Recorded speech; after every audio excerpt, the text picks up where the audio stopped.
A religião, velho, é a codificação do incodificável, né?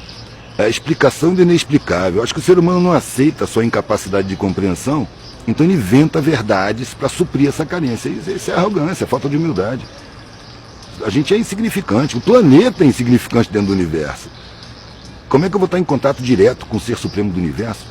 Aí acontece essa coisa ridícula, você supõe que o Ser Supremo do Universo está em contato com você, que toma conta do que você faz dentro do banheiro, te manda um carro de presente ou um câncer de castigo, está aí à disposição da humanidade, bisbilhotando a vida de cada um. Isso é o amesquinhamento da divindade.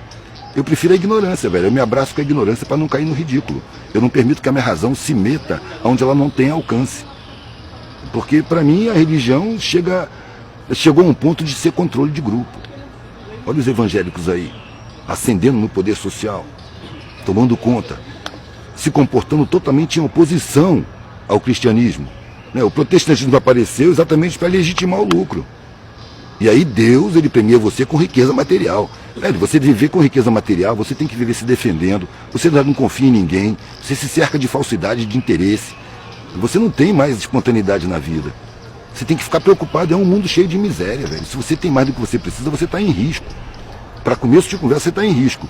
Em segundo lugar, você não tem mais sinceridade para você, porque todo mundo fica simpático, todo mundo fica legal, todo mundo está a seu serviço, todo mundo é leal, honesto, de boa vontade. E é um mundo falso. A gente não precisa disso tudo. Se patrimônio fosse o sentido da vida, quem tivesse patrimônio não morria, velho. No entanto, morre, o patrimônio fica tudo aí. Às vezes divide a família que briga pelo patrimônio. Nós estamos numa sociedade de mau caráter, que para te considerar exige que você tenha mau caráter, que você seja conivente, que você seja um agente da perversidade social, que você ignore todo o sofrimento dessa maioria, toda a injustiça, você tem que ignorar. Se você tem um pingo de consciência, um pingo de sentimento, você vai se maltratar para ser respeitado. Mas aí é que entra a razão enquadrada, a razão te convence que é isso mesmo, que sempre foi assim, você tem que fazer, se você não fizer você vai perder seu patamar, você vai ter problema. Você tem que garantir, e olha as crianças que você tem que criar, olha o patamar, e você viola a sua consciência, você massacra seus sentimentos, achando que é inevitável.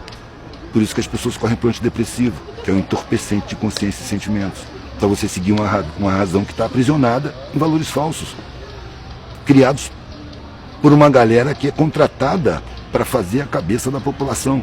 Psicólogos do inconsciente, publicitários, jornalistas, antropólogos, sociólogos, tudo contratado, colocado na mídia, constituindo laboratórios de pensamento que planejam a mentalidade a ser implantada, os valores, a visão de mundo, a própria realidade, eles distorcem, e a mídia vai dentro da casa de todo mundo e coloca. Há pouco tempo atrás eu soube que o Estado estava dando conversor de televisão digital na cesta básica. É generosidade isso? O Estado não garante os direitos constitucionais, não garante boa alimentação, não garante moradia, não garante porra nenhuma, mas dá o conversor de televisão digital. Isso é controle mental, é evidente que é controle mental. Precisa ter uma televisão na casa daquele miserável para que ele continue se sentindo incompetente. O cara não tem chão na casa dele, mas ele tem uma televisão ali funcionando. Isso é uma necessidade do sistema social. A televisão, é o que eu sempre digo, velho, quando você liga a televisão, você acabou de abrir a porta para o inimigo. Ele vai lá dentro da sua cabeça para construir a sua visão de mundo, construir os seus desejos, seus objetivos de vida, suas opiniões, seu comportamento, seus valores. Só que tudo implantado, tudo artificial, tudo falso. Eu odiaria ser um privilegiado e se eu tivesse perdido a minha vida indo para um trabalho que eu detesto, convivendo com pessoas que eu não me identifico. Sabe? Eu gosto de estar solto, eu preciso estar solto. Acho que todo mundo precisaria estar solto. Mas o medo implantado pela cultura social, pela mídia, né, pela escola, o modelo de ensino, que ninguém questiona, ele não é humanista, ele é empresarista. Ele prepara competidores para o mercado de trabalho, e não seres humanos para integrar uma sociedade harmônica. Aliás, qual é a escola que fala em harmonia social? Não tem. Você tem que vencer na vida. É o inferno, velho. Quando eu percebi que uma vitória gera várias derrotas, eu falei, a alegria da vitória não vale a pena. Eu não quero que minha alegria seja calcada em tristezas alheias. Então eu parei, não quero competir, eu quero viver. E é isso que eu estou fazendo, não estou querendo vencer. Sabe? No final, você morre, velho. Vencendo ou perdendo, você morre. Porque ele tinha o direito de ascender socialmente, ele tinha o direito de acessar as escolas todas até a universidade. É direito constitucional. Mas o Estado não cumpre sua Constituição com a massa mais pobre. Então o Estado, para mim, é uma organização criminosa, velho. que faz os mais capazes, os mais fortes, se sentirem os mais fracos e mais incapazes. E convence, ilude os que dispõem de grana e privilégio de que eles são fortes. E não são, eles são dependentes. Precisam dos de baixo. Sem os de baixo eles não são nada, velho. Eu, como sou artista plástico, eu comparo a vida com um quadro. Desde que você nasce, você pincela o quadro. E vai pincelando enquanto você está vivo. Você só assina o quadro na hora que você morre. Então, quando eu for assinar o meu quadro, eu quero olhar para o quadro e falar, porra, gostei desse quadro. Eu não aceito não gostar. Nada, velho. Deu pra tu?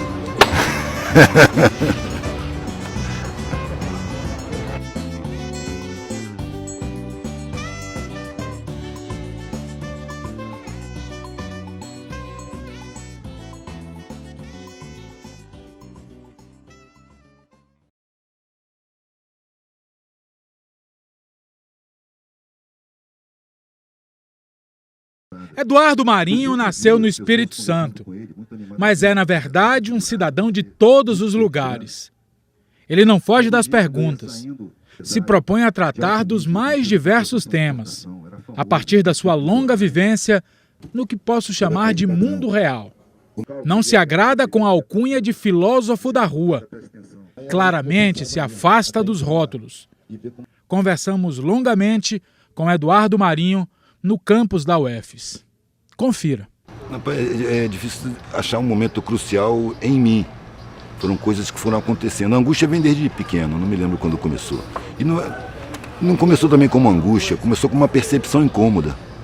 Que eu estava sempre sendo servido por empregados nos clubes. E eu questionava por que essas pessoas são empregadas. Por que tem tanto empregado? Por que tem essa pobreza? Mas isso era uma questão incômoda para a minha classe. Então, eu ficava calado e achava que eu tinha alguma coisa errada, porque ninguém questionava. Mas eu fui crescendo. Quando chegou nos 15 anos, eu estava procurando o que fazer, a família já estava me cobrando o que fazer. Eu tinha acabado de pedir demissão do Banco do Brasil, entrei para o Banco do Brasil, pedi demissão 10 meses depois, porque me diziam que meu futuro estava ali. E eu olhava para os mais velhos e falava, eu não quero esse futuro para mim. Então eu pedi demissão, começou a cobrança. E agora, o que você vai fazer? Desperdiçou uma oportunidade de ouro, podia estar lá de vida inteira. Para mim era um terror ficar lá a vida inteira. E eu fiquei procurando o que fazer, entrei para o Exército. Eu estava procurando me enquadrar. Fiz um concurso para preparatória de cadetes para seguir carreira militar. Entrei, olhei, não gostei do que eu vi e saí. E aí me puseram num cursinho barato. Fazer vestibular. Aí que eu comecei a ver o pessoal que tinha saído do ensino, tinha vindo do ensino público, e eu comecei a perceber que eles eram sacaneados, eles não sabiam nada. Nada. Eu estudei em escolas que estudavam com profundidade. E acabei entrando na faculdade, inclusive por conta da família, porque eu não via nenhum curso para fazer. Eu fui por eliminação. Peguei todos os currículos e fui eliminando. Não quero mais ver física, não quero mais ver biologia, não quero mais ver química, não quero mais ver matemática. E aí sobrou 2 cursos, arte e direito. A arte para minha família era um terror, não era sério. Aí eu entrei para direito. Na verdade eu entrei no meio acadêmico, eu não queria ser advogado. No meio acadêmico eu via as discussões sobre a sociedade e tal. Com 3 meses eu percebi que era tudo teoria, que daqui a pouco aqueles caras iam ser os doutores e iam estar enquadrados. E ali eu já estava com a intuição forte de que aquela vida não tinha sentido para mim. Só que eu não queria maltratar a família de novo. E quando eu saí do Exército foi uma comoção danada. Agora, se você pode localizar um momento mesmo, foi nesse período acadêmico. Porque depois de um sonho onde eu ia morrer e acordei decepcionado por não ter morrido, que pelo menos ia ter alguma coisa nova. E aí, depois disso, eu percebi que eu estava preferindo morrer do que ter aquela vida, que não me parecia fazer nenhum sentido. Enquanto os mais velhos diziam que sim, tinha sentido, é porque eu era novo, que eu não fosse impulsivo, que eu continuasse, terminasse, seguisse. E eu olhava para aquilo e sentia que não era. Mas os mais velhos que eu amava estavam dizendo que sim, que era por ali, que eu era inexperiente, que eu não sabia. Aí eu encontrei um velhinho no saguão, eu conto sempre essa história. Encontrei um velhinho no saguão do meu prédio, que era milionário, morava na mansão. Ele vinha para o saguão do meu prédio com enfermeira, porque ele era viúvo, solitário, morava sozinho naquela mansão enorme. Vinha para o saguão do meu prédio, porque ali ele via gente, conversava, as pessoas conheciam ele, que ele era conhecido, saiu no jornal e tudo mais, como milionário, um empresário bem sucedido de importação e exportação lá no Espírito Santo. E ele me falou que sem eu pedir nem nada, rapaz. No dia que eu passei ali, saindo, e ele estava sozinho, ele falou, menino, senta aqui. E começou a falar o que eu precisava ouvir. Sabe? Eu fiz tudo o que disseram para eu fazer. E eu estava ouvindo o que eu devia fazer. Sabe? E a sensação que eu tenho é que mentiram para mim lá no começo da minha vida. E eu corri atrás dessa mentira a vida inteira. Ele estava relatando, com a vivência dele, o que eu estava intuindo. As pessoas me veem como um milionário, bem-sucedido, um empresário de sucesso, vitorioso, e eu por dentro me sinto um fracassado. Passei a vida inteira sem pensar na morte, mas eu envelheci, estou com quase 90 anos, estou tomando um monte de remédio, só posso sair de casa com a enfermeira. Então eu estou sentindo que a porta da morte está aqui na minha frente. Quando eu senti, claro, que a minha vida está acabando, eu olhei para a minha vida, ela tinha perdido completamente o sentido. Velho, esse foi o...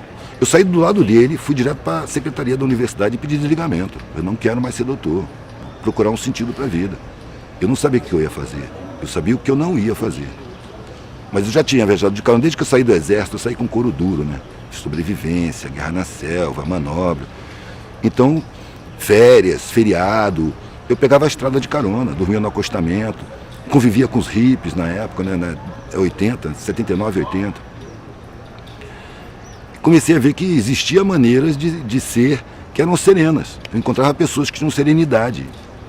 E vivendo na rua e viajando de carona. Aí, como eu estava vendo a minha vida muito angustiante, eu resolvi pegar a estrada e experimentar o que era não ter nada. E também eu tinha vários outros parâmetros. Por exemplo, a minha classe, todo mundo tinha uma preocupação enorme em manter o padrão ou subir de padrão. E tinha um pavor de descer de padrão. Só que nas minhas viagens eu convivia com as pessoas mais pobres. Eles não tinham nada e estavam felizes. Eram pessoas mais espontâneas, mais solidárias. Era uma relação melhor. Eu via que tinha ignorância, mas eu sentia alguma coisa no ar que eu não sabia o que era. Eu falei, quero ser igual. Eu quero não ter nada. Quero saber como é que a gente se sente não tendo nada. Quando eu falei isso com a família não admitiu. Isso é uma vergonha, uma degeneração. Me acusaram de um monte de coisa. Eu só queria fazer a experiência de não ter nada. Só que meu pai e minha mãe, eu nunca vi eles discutirem. Meu pai e minha mãe, eu sempre tratei eles de eles. Não tinha diferença. Eles estavam sempre de acordo. Sempre. Nunca vi nem discordar, quanto mais discutir. Então eles colocaram para mim, você não pode fazer isso. E eu disse, eu não estou pedindo. Eu estou avisando. Se você fizer isso, você não é mais da família. Eu tomei um baque, né? Porque essa frase não veio sozinha. Se você adoecer, vai para a saúde pública. Se você for preso, não me procure para nada. Não tem mais nada aqui para você. Se você pegar a sua mochila e sair dessa porta, você esquece que teve família. E veio bem claro na minha cabeça. Eu demorei um tempão para tomar essa decisão. Agora eu tenho a obrigação moral de assumir as consequências. E foi isso que eu falei com meu pai. Eu não esperava ter essa consequência, um rompimento tão completo. Mas se isso acontecer, eu tenho que assumir. Eu acho que ele contava com a minha covardia. Mas eu estava apavorado com a vida sem sentido. O nego falava, você foi muito corajoso. Não, eu estava com medo. Medo de chegar na idade daquele coroa daquele jeito ali. Inclusive foi isso que eu pensei na hora. Antes, não falei para ele. Mas eu pensei comigo, isso não vai acontecer comigo. Eu morro antes, mas não chego na idade desse cara dessa maneira. Vou procurar um sentido para a vida. Ou eu vou achar um sentido, ou eu vou morrer procurando. Não tem outra hipótese. Uma filha minha, com 14 anos, falou, acho que eu tenho direito de conhecer os seus pais, meus avós. E aí eu falei, tá. Ela foi. Eles já tinham percebido que não tinha retorno. Aquilo era uma expectativa de me pressionar a voltar atrás. Mas aí eu já tinha passado por todas as situações de miséria que eu podia ter passado, antes de ter filho. Depois, com os filhos, eu tive que aprender artesanato, fiz pão, sapato, fiz um monte de coisa. Brinquinho, pulseira, colar. E sempre interessado na vida, nas histórias. Comecei a ouvir história de puteiro, sabe? Ouvindo vidas, vendo coisas. Ficou muito interessante a vida. Sumiu a angústia. O nego fala hoje, você largou a sua zona de conforto. Cara, aquela zona foi a mais desconfortável que eu vivi, velho. Porque as pessoas só pensam em conforto externo. O desconforto era interno, Eu fui percebendo que as necessidades que a gente tem não são as materiais as principais, são as imateriais.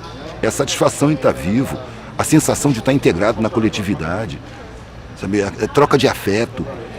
Sabe? Essa é a função para mim. E ali eu vi o pessoal mais afetivo, mais solidário. De repente, na época dos mendigos, ainda passei 2 anos no meio da mendicância.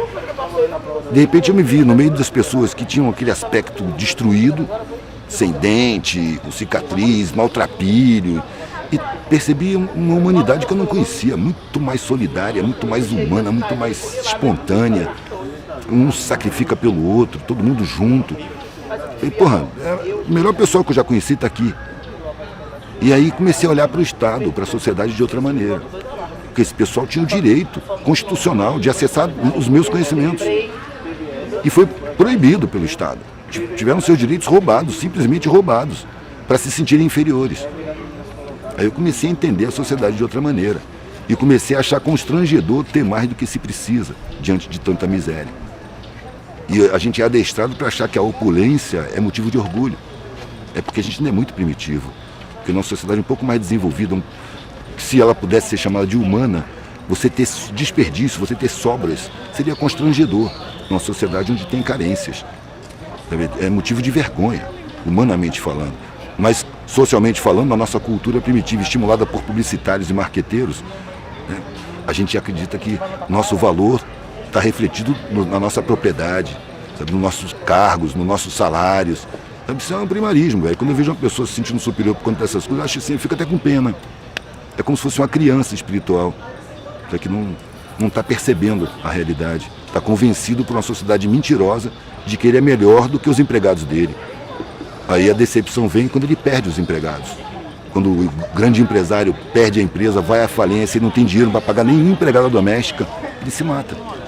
Porque ele não sabe fazer nada. Cadê a força que ele tinha? Enquanto que eu vejo na parte de baixo, as pessoas perdem tudo que tem várias vezes na vida e nunca se desesperam, nunca se matam. Às vezes superam. É a rapaziada mais capaz de superar a dificuldade. Eu acho que é a rapaziada que tem o potencial de realmente construir uma sociedade mais humana. Eu não me sinto falando nada demais. Desde os 19 anos que eu falo a mesma coisa, a sociedade é mentirosa, é uma falcatrua, os valores são impostos, os comportamentos são induzidos. Desde 19 anos, né?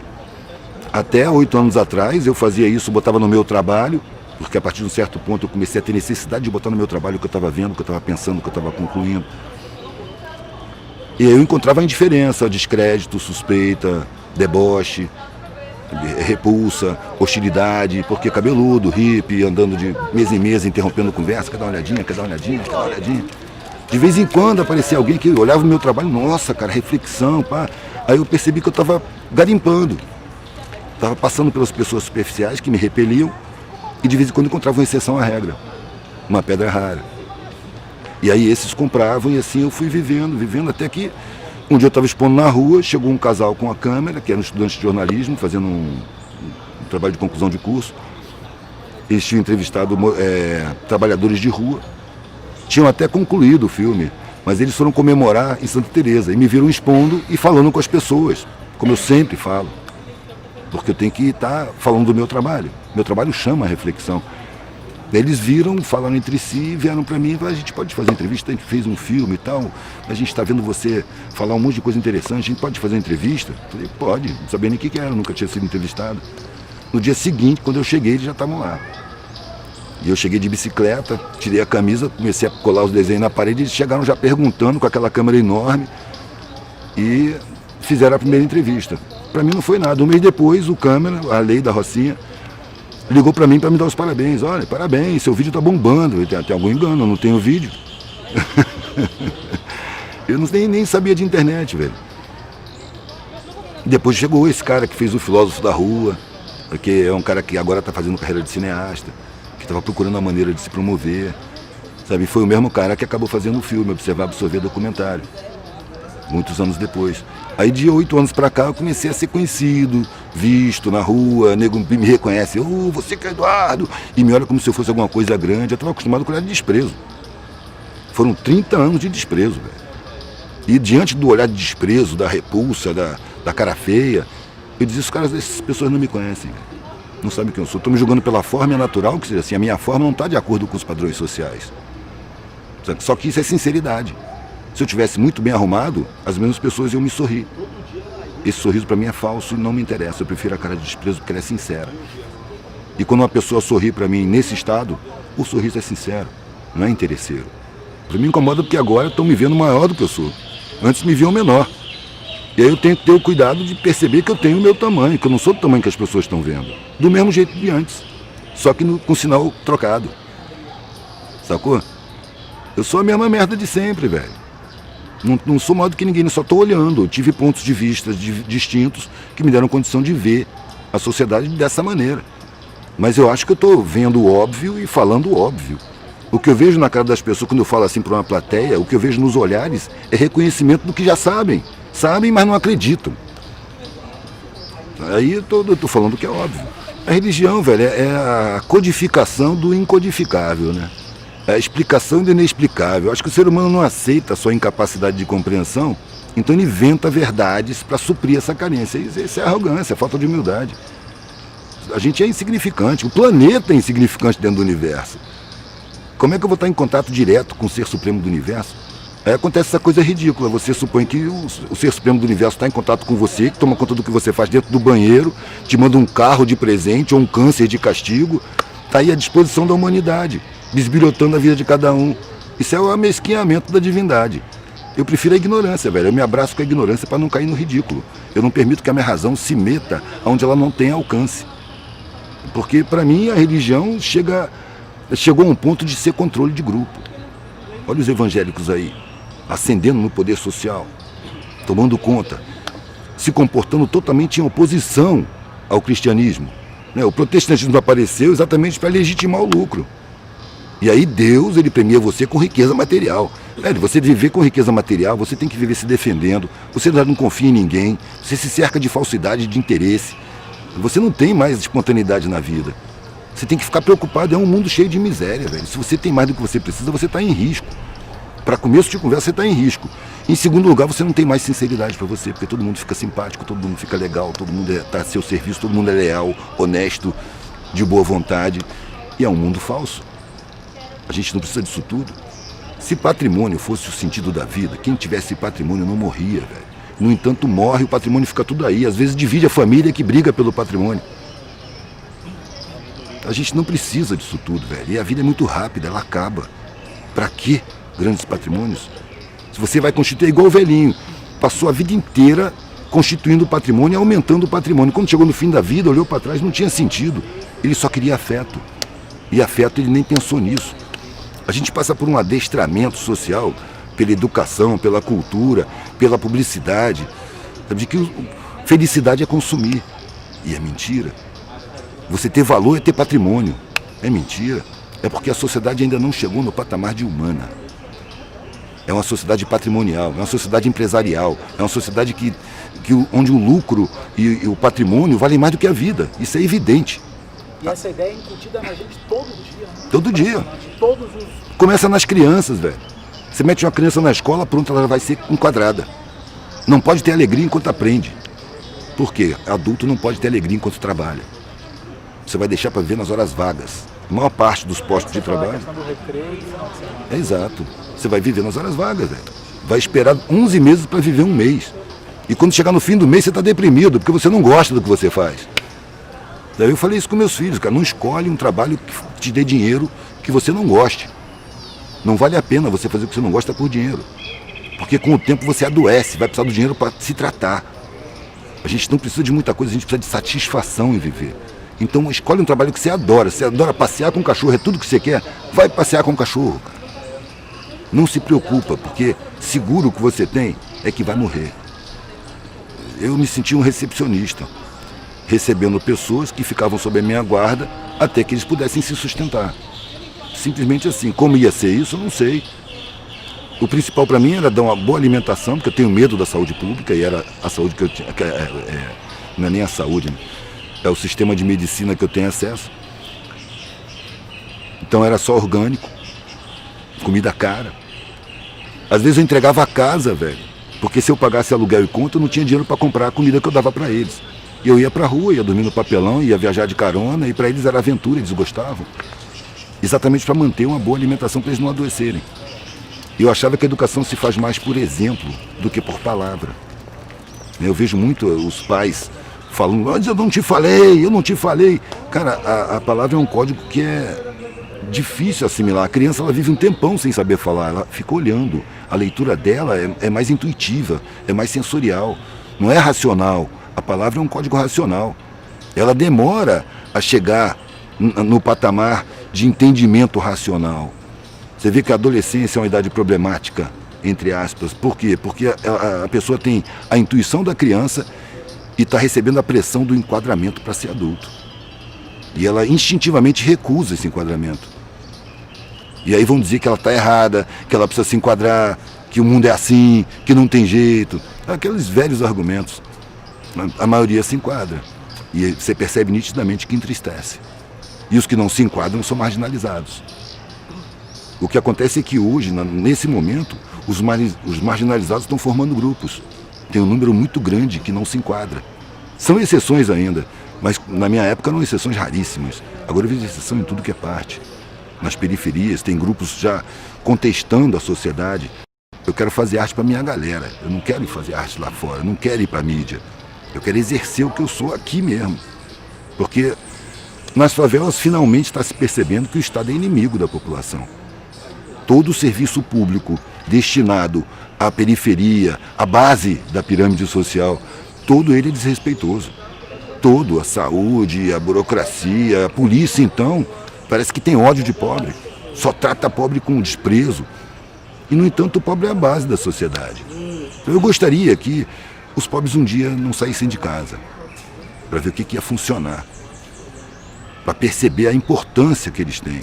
Eles são o fundamento da sociedade. E eu acho que a sabotagem do ensino, da informação, das condições de vida, é exatamente para impedir as pessoas de tomarem consciência da sua importância social, para elas continuarem acreditando, porque a mídia tem um trabalho profundo de psicologia inconsciente, seguirem acreditando que não valem nada, que são inferiores, que são incapazes, que são incompetentes, quando na verdade eles são a base de tudo, velho. Eles carregam a sociedade nas costas. A gente está vestido por causa dos pobres, a gente come porque mão pobre planta e colhe. A gente entra numa casa porque foi posto um tijolo em cima do outro. Tudo quem faz é pobre, velho. Encontrei muita coisa, né, velho? Muita gente. Encontrei muita gente que viveu isso e depois voltou para sua classe. A gente não se desvincula da sociedade, né? A gente muda a maneira de estar vinculado a ela. Foi isso que eu fiz. Eu quero estar vinculado, quer dizer, eu sei que eu não posso me desvincular, mas eu quero estar da maneira que eu escolhi e não da maneira que eu fui programado. Porque a maneira que eu fui programado, pelo que eu vi, é angustiante demais. Você abre mão da sua individualidade, você abre mão do seu prazer, você abre mão de si para poder satisfazer o mundo. Nós estamos numa sociedade de mau caráter, que para te considerar exige que você tenha mau caráter, que você seja conivente, que você seja um agente da perversidade social, que você ignore todo o sofrimento dessa maioria, toda a injustiça, você tem que ignorar. Se você tem um pingo de consciência, um pingo de sentimento, você vai se maltratar para ser respeitado. Mas aí é que entra a razão enquadrada, a razão te convence que é isso mesmo, que sempre foi assim, você tem que fazer, se você não fizer você vai perder seu patamar, você vai ter problema. Você tem que garantir, e olha as crianças que você tem que criar, olha o patamar, e você viola a sua consciência, você massacra seus sentimentos, achando que é inevitável. Por isso que as pessoas correm para o antidepressivo, que é um entorpecente de consciência e sentimentos. Para você seguir uma razão que está aprisionada em valores falsos, criados por uma galera que é contratada para fazer a cabeça da população. Psicólogos do inconsciente, publicitários, jornalistas, antropólogos, sociólogos, tudo contratado, colocado na mídia, constituindo laboratórios de pensamento que planejam a mentalidade a ser implantada, os valores, a visão de mundo, a própria realidade, eles distorcem, e a mídia vai dentro da casa de todo mundo e coloca. Há pouco tempo atrás eu soube que o Estado estava dando o conversor de televisão digital na cesta básica. É generosidade isso? O Estado não garante os direitos constitucionais, não garante boa alimentação, não garante moradia, não garante porra nenhuma, mas dá o conversor de televisão digital. Isso é controle mental, é evidente que é controle mental. Precisa ter uma televisão na casa daquele miserável para que ele continue se sentindo incompetente. O cara não tem chão na casa dele, mas ele tem uma televisão ali funcionando. Isso é uma necessidade do sistema social. A televisão, é o que eu sempre digo, velho, quando você liga a televisão, você acabou de abrir a porta para o inimigo. Ele vai lá dentro da sua cabeça para construir a sua visão de mundo, construir os seus desejos, seus objetivos de vida, suas opiniões, seu comportamento, seus valores. Só que tudo implantado, tudo artificial, tudo falso. Mas se a gente pensar no imediato, com essa corja que se aboletou no aparato público, parece que já está piorando, né? Mas acho que a coisa é pendular. A coisa vai... Mas o pêndulo vai caminhando, velho. Não está parado, não tem nada parado, está tudo em mutação permanente. A gente nasce num processo de mutação. Eu acredito que essa sociedade está entrando em agonia, em colapso. E ela vai colapsar. Isso vai trazer muito sofrimento. A impressão é de que está piorando. Mas a coisa não é simples assim. Eu acho que estão brotando embriões de consciência nas periferias que nunca havia antes. Há pouco tempo atrás eu entrei em Acari e o cara, quando me viu, falou: porra, Edu, ainda bem que tu chegou, cara, só tem gente alienada aqui, porque a rapaziada do Centro Cultural, do Comitê Cultural, estava tudo fora. Ele estava sozinho ali com a galera da favela, todo mundo estava lá dentro, lendo, vendo vídeo, era um centro cultural, né? E quando ele falou isso, eu falei: velho, tempos atrás, nas favelas, não tinha ninguém reclamando de alienação. Agora em toda favela que eu vou tem. As favelas não tinham órgãos de informação, agora tem. A Maré tem 5, 6 jornais da Maré, a TV Tagarela da Rocinha, tem um Raiz e Movimento do Alemão. Gente que já está vendo a sociedade de outra maneira, que ainda são, dentro da favela, vistos como os loucos. Os caras meio malucos. Só que a favela não tem esse poder de discriminação que a classe média tem. Eles são malucos, mas a gente brinca com eles. Sacou? Não é motivo para ter raiva deles. E aí as crianças estão vendo esses caras, admirando esses caras e tendo uma alternativa de referência, que antes era só o tráfico. Né? O tráfico, ele atraía, não por ser tráfico, mas porque o traficante, ele portava todos os símbolos que a televisão botava no subconsciente de que é necessário ter para ter valor social. O cara tinha roupa de marca, o boné de marca, cordão de ouro, sabe? E ainda encarava a polícia. Na favela, a polícia é inimiga, chega esculachando com todo mundo. Bala passa de parede a parede como se as paredes fossem de manteiga. E dia de morro lombrado, ninguém dorme na cama, todo mundo dorme no chão. Quem está em área de tiroteio só dorme no chão, velho. Eu vi foto de criança sem o tampo da cabeça, estava na cama, passou uma bala de fuzil e levou o tampo da cabeça da criança. Ele ainda manda foto para mim e fala: divulga aí, você que tem visibilidade. Eu não vou divulgar uma coisa dessa, velho. Eu divulgo a situação. Mas eu acho que essa parada de choque não é útil, porque desperta também muito ódio. Velho, eu tenho vaselina, os rótulos não me pegam, entendeu? Pode rotular a necessidade das pessoas. Eu não vejo rotulado por nada. Agora é natural que me rotulem. A sociedade do rótulo, né?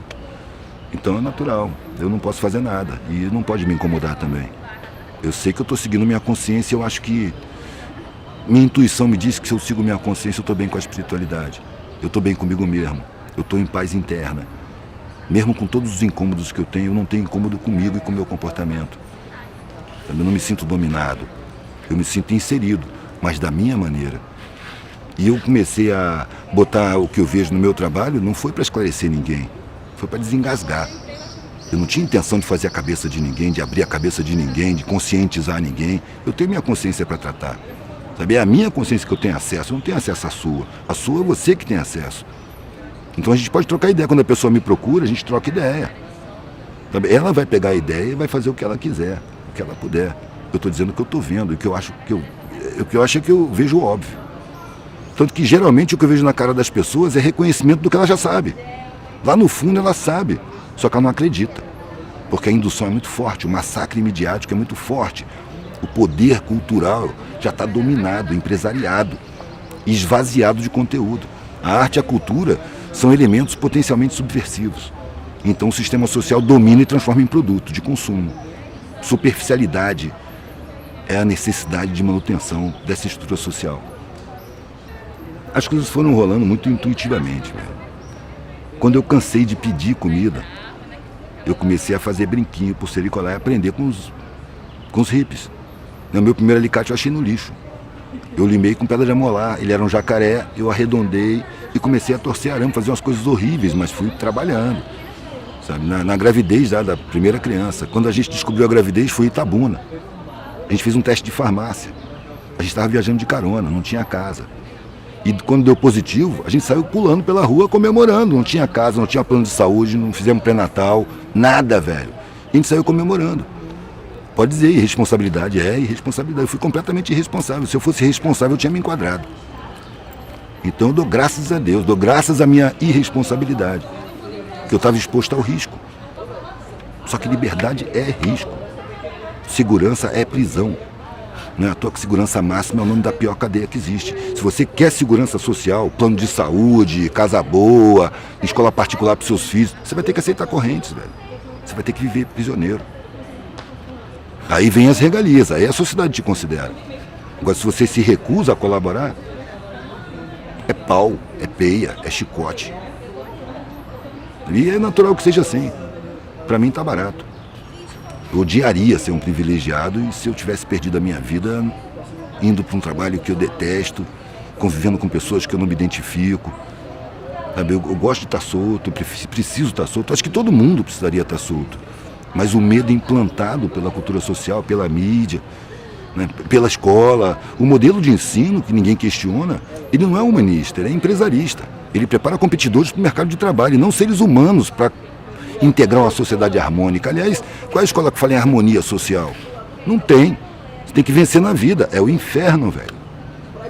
Quando eu percebi que uma vitória gera várias derrotas, eu falei, a alegria da vitória não vale a pena. Eu não quero que minha alegria seja calcada em tristezas alheias. Então eu parei, não quero competir, eu quero viver. E é isso que eu estou fazendo. Não estou querendo vencer. Sabe? No final, você morre, velho. Vencendo ou perdendo, você morre. E quando você morre, que você olha para trás, na hora que você vai morrer, você olha para a sua vida, a maioria das pessoas vê um vazio. Todos os valores perderam sentido, porque eram todos formais, eram todos superficiais. O conteúdo ficou esquecido em segundo plano. No adestramento social, a gente é convencido que o sentimento é uma fraqueza, uma fragilidade, esconde o sentimento. Isso é bem... tem seu motivo, né? O sentimento, ele não é tão adestrável quanto a razão. Então você desvaloriza o sentimento e prioriza a razão. O que eu fiz foi inverter isso aos 19 anos. Quem vai me comandar é o sentimento. A razão vai assessorar o sentimento para colocar em prática o que o sentimento decidiu. Mas eu vou fazer o que eu sinto. Porque a razão foi condicionada. A razão pode ser aprisionada. E ela é aprisionada. Né? Desde que a criança entra na escola, que ela tem que dividir, né? A hora de estudar, seriedade. Brincadeira na hora do recreio. Que é um punhadinho de tempo. A maior parte do tempo você tem que estar no sacrifício. Então já vai sendo adestrado. E entra no ensino médio. E entra na universidade. Ali já tem os patamares. Na academia, não devia ter nem o nome de curso superior, velho. Devia ser curso de responsabilidade social. Devia ter um pórtico dizendo: você está entrando numa escola de ensino superior que é vedado aos seus irmãos que têm direito. Portanto, está adquirindo uma responsabilidade social muito grande. E a sua função é levar esse conhecimento para quem tem o direito e não tem acesso. A pessoa sai se sentindo superior, quem não tem o curso superior, ou quem não tem a universidade. É uma ilusão, mas é estratégico. É uma forma de impedir o saber, de alcançar a sabedoria. Porque aqui na escola você arruma o saber, velho, mas a sabedoria você arruma na vivência. Então as periferias têm muito mais sabedoria por necessidade de sobrevivência. Porque eles vivem apinhados e tem que se harmonizar, velho. As classes mais privilegiadas, elas têm o seu lugar de viver, não tá, o vizinho está distante, dá para você falar, ô, tudo bem, bom dia, e não tem nenhum contato. Na favela não, velho. Na periferia não. É um dividindo com o outro, as dificuldades são muito parecidas. Ali se desenvolve a solidariedade não como uma virtude, mas como uma ferramenta de sobrevivência. É um ajudando o outro. Então se desenvolve a humanidade muito mais nas periferias do que no centro, onde as pessoas se hierarquizam e ficam disputando patamares, um com o outro. É um inferno, velho. Não é à toa que você toma tanto antidepressivo. Agora você vê o empresário bem-sucedido, um vitorioso, tomando antidepressivo. Não é uma contradição? Tem uma vida deprimente, ele não é um vitorioso, ele não é o bem-sucedido, não é o ricão. Por que ele vive angustiado? Pois é, velho, é porque é mentira. Não é esse o objetivo da vida. Eu peguei carona de Pernambuco até a Bahia. Muitos anos atrás, eu era um moleque. Eu peguei uma carona com um cara mais velho do que eu, com 35 anos e tal. E a gente foi conversando. Como eu era um desconhecido, isso acontece muito. Eu era um desconhecido que pegou carona, que veio do nada e que daqui a pouco vai sumir. Então as pessoas se sentem à vontade para dizer coisas que elas não dizem para ninguém. E o cara viu que eu tinha uma capacidade reflexiva, tinha como dialogar. E ele falou, cara, eu sou um fotógrafo bem-sucedido, eu ganho muito dinheiro, eu sou o cara que ganha mais dinheiro na minha família, velho. Todo mundo me admira, mas eu sinto um vazio, eu sinto uma angústia. Eu falei, claro, velho, porque esse não é o objetivo da vida. Dá esse vazio mesmo. Você conseguiu o que a sociedade recomenda, mas não o que você precisa como ser humano. Várias vezes eu passei por empresários que diziam exatamente a mesma coisa. Pô, por que eu sinto esse vazio? É porque você está violando sua consciência, é porque você está exercendo perversidade, você está explorando os injustiçados sociais. Sabe? Se eu pago um salário de merda para um cara trabalhar para mim, eu estou sendo conivente com a injustiça social, estou sendo cúmplice, eu estou me aproveitando da injustiça social. Porque ele tinha o direito de ascender socialmente, ele tinha o direito de acessar as escolas todas até a universidade. É direito constitucional. Mas o Estado não cumpre sua Constituição com a massa mais pobre.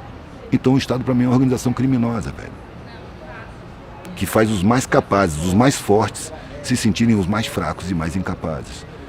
E convence, ilude os que dispõem de grana e privilégio de que eles são fortes. E não são, eles são dependentes. Precisam dos de baixo. Sem os de baixo, eles não são nada, velho. Seria bom, que eu escuto às vezes em favela ou em periferia, porque a sociedade estimula o confronto e a revolta. Vai ser o caos quando a favela for para o centro, quando a periferia for para o centro, quando o morro descer para o asfalto. Aí eu peço atenção para perceber que todo dia, escuro ainda, o morro começa a descer para o asfalto e a periferia lota os transportes públicos para chegar no centro. E é exatamente isso que faz a sociedade funcionar. No dia que o morro não descer para o asfalto e a periferia não for para o centro, para tudo. Para tudo. Seria uma experiência muito boa. Porque aí apareceria quem é importante. Quem é que vale mais. Que são exatamente os que são convencidos de que valem menos. Pela forma e não pelo conteúdo. O melhor da humanidade está nas periferias. E eu acho que essa sociedade está colapsando e vai morrer. Está em agonia já. Só que isso é uma coisa de gerações. Não é uma coisa para uma vida. Outra ilusão criada é você mudar o mundo. Ninguém precisa mudar o mundo porque o mundo é mutação permanente desde que ele apareceu. A gente participa dessa mutação e tem pouco tempo. O mundo tem bilhões de anos. Quanto tempo tem uma vida? Umas dezenas de anos. Você vai participar. A diferença é como você participa. Enquadrado ou não. Da forma programada ou não. O que eu queria era participar da forma que eu escolhesse, não da forma que eu fui condicionado, que me foi cobrada. E como eu não quis, eu fui banido. E participo assim, dessa maneira. E me sinto bem participando assim. Mesmo correndo todos os riscos, mesmo tendo passado um monte de coisa que eu passei. Às vezes eu escuto, pô, eu queria viver assim, que nem você. Eu sei que não. Não queria, não. Ninguém gosta de acordar com butinada de polícia, ser abordado com agressividade o tempo todo. Sabe, de ser olhado com estranheza, com hostilidade, com repulsa, com medo. Isso ainda acontece muito com você? Agora não, porque eu tô cheio de cabelo branco, né? Até a polícia já não bate mais. Com o tempo, né? A coisa foi diminuindo. Mas aquilo tudo eram lições, eu precisava passar por aquilo tudo. De desenrolar com o delegado. Aí que eu fui entender por que era necessário que a família cortasse relações comigo. Porque eu tinha que desenrolar diretamente com o sistema de segurança, com o sistema de saúde, com o trato público. Era coisa do meu aprendizado. Porque se eu pudesse passar a mão no telefone e pedir socorro, eu não teria passado por um monte de coisa, eu não teria aprendido um monte de coisa. Aí, com o tempo, que eu fui percebendo a necessidade. A vida foi se mostrando um esquema. Quando eu olho para trás agora, eu entrei no exército e ganhei couro duro, porque depois eu fui andar no sertão e eu conhecia a minha capacidade física para suportar sede, para dormir em qualquer lugar, para me defender de cobra, para perceber as condições, para não ter medo. Eu já conhecia a capacidade corporal. Quanto tempo eu aguento sem beber água, quanto tempo eu aguento sem comer, quais os recursos que eu posso usar. Sabe, isso aí o exército me preparou. Assim também eu fui preparado para falar, porque eu tive que manguear. Nas épocas que eu não podia expor em banca, porque a guarda municipal tomava, eu botava no painel e saía de noite, de mesa em mesa, de bar em bar. Isso me deu facilidade de falar, porque você trata com 300 mesas e você escuta qualquer coisa, você tem que tratar com todo tipo de recepção. Sabe? Desde o medo até a hostilidade franca. Isso aí pra mim é merda, vocês são um bando de vagabundo. Quando falar vocês, não é comigo, velho. Eu tô sozinho. Até a idolatria mais ingênua. Ah, você é livre. Ninguém é livre. A gente tem graus de liberdade. Mas eu acho que liberdade, no sentido pleno da palavra, é você existir sem necessidade nenhuma. Enquanto você tiver alguma necessidade, você está preso a essa necessidade. Então não existe a liberdade para nós. Existem algumas liberdades, porque a sociedade é feita para acorrentar a gente. Em padrões falsos, valores falsos, realidades falsas, muito medo, muita ameaça. Sabia o medo, velho? Na verdade, quando o nego diz que eu era corajoso, na verdade, eu fui movido pelo medo. Medo de chegar no fim da vida, olhar para trás e ver uma vida sem sentido. Eu, como sou artista plástico, né, eu comparo a vida com um quadro. Desde que você nasce, você pincela o quadro. E vai pincelando enquanto você está vivo. Você só assina o quadro na hora que você morre. Então, quando eu for assinar o meu quadro, eu quero olhar para o quadro e falar, porra, gostei desse quadro. Eu não aceito não gostar. Nada, velho. Deu pra tu?